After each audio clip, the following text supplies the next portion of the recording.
Welcome to English literature. ഇന്നത്തെ വീഡിയോയിൽ നമ്മൾ ഡിസ്കസ് ചെയ്യാൻ പോകുന്നത് നൈജീരിയൻ റൈറ്റർ ആയിട്ടുള്ള ചിനമൻഡ ഗോസി അഡീച്ചിയുടെ we should all be feminist എന്ന എസ്സേ ആണ് ഇന്നത്തെ നമ്മുടെ topic. So without wasting any time let's get into the video. We should all be feminist എന്ന എസ്സേ അഡീച്ചിയുടെ തന്നെ 2012 ലണ്ടനിലെ ടെഡെക്സ് ടോക്കിൽ നിന്ന് അഡാപ്റ്റ് ചെയ്തിട്ടുള്ളതാണ്. 6 മില്യൺ വ്യൂസ് ലഭിച്ചിട്ടുള്ള ഒരു ടോക്ക് കൂടിയായിരുന്നു അത്. പിന്നീട് 2014 ഒരു ബുക്ക് രൂപത്തിൽ ജനങ്ങൾക്ക് മുന്നിൽ എത്തിക്കുകയായിരുന്നു അഡീച്ചി. വാട്ട് ഈസ് ഫെമിനിസം, അതുപോലെ ഡെഫിനിഷൻ ഓഫ് ഫെമിനിസം ആണ് ഈ എസ്സേയുടെ മെയിൻ തീംസ് എന്ന് പറയുന്നത്. ഈ എസ്സേയിൽ ഉടനീളം ഒരു സ്ത്രീ ആയതുകൊണ്ട് തന്നെ അനുഭവിക്കേണ്ടി വന്നിട്ടുള്ള ബുദ്ധിമുട്ടുകളും അവഗണനകളെയും തുറന്നു പറയുകയാണ് Adichie. We should all be feminist എന്ന എസ്സേ ഒരു ലെങ്തി എസ്സേ ആയതുകൊണ്ട് തന്നെ ഒരു ബെറ്റർ അണ്ടർസ്റ്റാൻഡിങ്ങിനും വേണ്ടിയിട്ട് ഈ എസ്സേയെ ഞാൻ 7 പാർട്സ് ആയിട്ട് ഡിവൈഡ് ചെയ്തിട്ടുണ്ട്. സോ അത് ഏതൊക്കെയാണെന്ന് നോക്കാം. First one personal anecdote, second one problem of gender expectation, third one the danger of single story, fourth one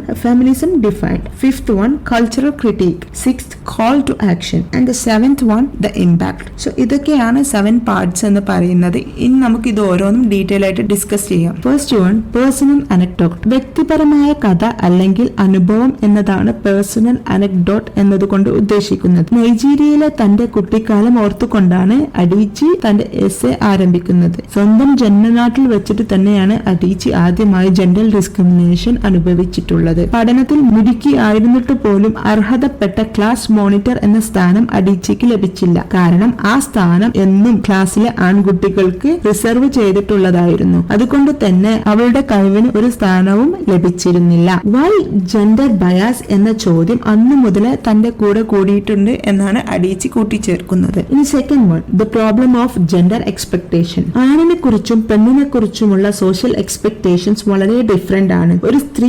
വിവാഹിതയാകണം, അതുപോലെ ഓവർ പൊളൈറ്റും താഴ്മയുള്ളവളും ആകണം എന്നാണ് ഈ സൊസൈറ്റി ആഗ്രഹിക്കുന്നത്. എന്നാൽ പുരുഷന്മാരെ സ്ട്രോങ്ങും ഫൈനാൻഷ്യലി സക്സസ്ഫുള്ളും അതുപോലെ ഇൻഡിപെൻഡന്റുമായിട്ടാണ് ഈ സെയിം സൊസൈറ്റി കണക്കാക്കുന്നത്. ഈ ചിന്താഗതി നമ്മുടെ സമൂഹത്തിന് വളരെയധികം ദോഷകരമാണെന്നാണ് അഡീച്ചി വ്യക്തമാക്കുന്നത്. ഇങ്ങനെയുള്ള സൊസൈറ്റൽ എക്സ്പെക്ടേഷൻസ് പെട്രിയാർക്കൽ തിങ്കിങ് അഥവാ പുരുഷാധിപത്യ ചിന്തകളെയാണ് മുന്നോട്ട് വെക്കുന്നത് എന്നാണ് അഡീച്ചി അഭിപ്രായപ്പെടുന്നത്. ഇനി third one the danger of single story.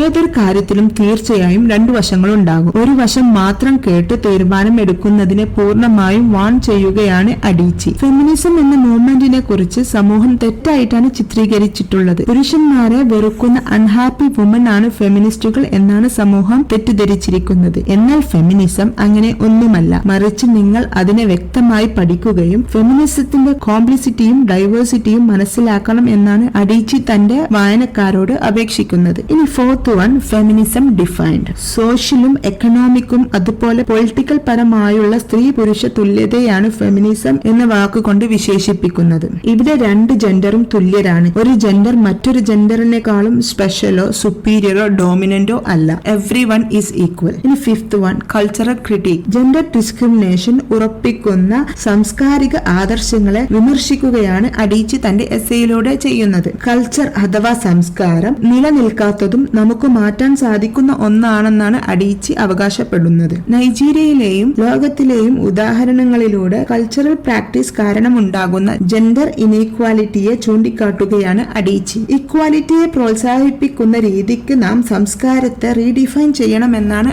അഡീച്ചി നിർദ്ദേശിക്കുന്നത്. ഇനി sixth one call to action. അവസാനമായി ഒരു സമത്വമുള്ള സൊസൈറ്റിയെ വാർത്തെടുക്കുന്നതിന് സമൂഹം ഒറ്റക്കെട്ടായി പ്രവർത്തിക്കണമെന്നാണ് അഡീച്ചി വ്യക്തമാക്കുന്നത്. ഓരോ ആൺകുട്ടികളെയും വൾനറബിളും അതുപോലെ എംപത്തറ്റിക്കുമായിട്ട് വളർത്തുക. ഓരോ പെൺകുട്ടികളെയും ഇൻഡിപെൻഡന്റും ആംബിഷ്യസുമായിട്ട് വളർത്താനാണ് ഓരോ മാതാപിതാക്കളോടും അഡീച്ചി അഭ്യർത്ഥിക്കുന്നത്. ഇനീക്വാലിറ്റി സമൂഹത്തിൽ നിന്ന് പാടെ തുടർച്ചു മാറ്റാൻ എല്ലാവരും ഒറ്റക്കെട്ടായി പ്രവർത്തിക്കാൻ നമ്മളെ ഓരോരുത്തരെയും ക്ഷണിച്ചുകൊണ്ടാണ് Adichie we should all be feminist എന്ന എസ്സേ അവസാനിപ്പിക്കുന്നത്. സോ ഇനി നമുക്ക് ഈ എസ്സേയുടെ ഇമ്പാക്ട് എന്താ നോക്കാം. ഫെമിനിസം എന്താണെന്നും അതിന്റെ പ്രസക്തി ജനങ്ങൾക്ക് വളരെ ലളിതമായ രീതിയിൽ രീതിയിൽ വ്യക്തമാക്കി കൊടുക്കാൻ സാധിച്ചിട്ടുള്ള ഒരു എസ്സേ ആണ് അഡീച്ചിയുടെ we should all be feminist എന്നത്. തന്റെ പേഴ്സണൽ സ്റ്റോറീസിലൂടെയും എക്സ്പീരിയൻസിലൂടെയും സമൂഹത്തിലെ അസമത്വം തുറന്നു കാട്ടുകയാണ് അഡീച്ചി. ഈ അസമത്വം ഇല്ലാതാക്കാൻ എസ്സേയിലൂടെ എല്ലാവരെയും ക്ഷണിക്കുവാനും അഡീച്ചി മറന്നില്ല. We should all be feminist എന്ന എസ്സേ ആധുനിക കാലത്തെ ഫെമിനിസം മനസ്സിലാക്കാനും അംഗീകരിക്കാനുമുള്ള ഒരു ശക്തമായ മാനിഫെസ്റ്റോ ആണെന്ന കാര്യത്തിൽ ഒരു സംശയവുമില്ല. ഒരാളുടെ ജെൻഡർ അയാളുടെ അവസരങ്ങളെയും അവകാശങ്ങളെയും നിർണയിക്കുന്നതിൽ തടസ്സമാകരുത് എന്നതാണ് ഈ എസ്സേയുടെ മെയിൻ ഇമ്പാക്ട് എന്ന് പറയുന്നത്. സോ നമ്മൾ ഇന്നിവിടെ ഡിസ്കസ് ചെയ്ത അഡീച്ചിയുടെ we should all be feminist എന്ന എസ്സേ നിങ്ങൾക്ക് എല്ലാവർക്കും മനസ്സിലായിട്ടുണ്ടാവും എന്ന് ഞാൻ വിശ്വസിക്കുകയാണ്. ഇനി നിങ്ങൾക്ക് വല്ല ഡൗട്ടും ഉണ്ടെങ്കിൽ നിങ്ങൾക്ക് അടിയിൽ കമന്റ് ചെയ്യാം. എത്രയും പെട്ടെന്ന് തന്നെ ഞാൻ ഇതിന്റെ ഒരു റിട്ടൺ എസ്സേ അപ്ലോഡ് ചെയ്യുന്നതായിരിക്കും. So now it's time to wind up today's video. If you like my videos, please do subscribe and support, and thank you for watching.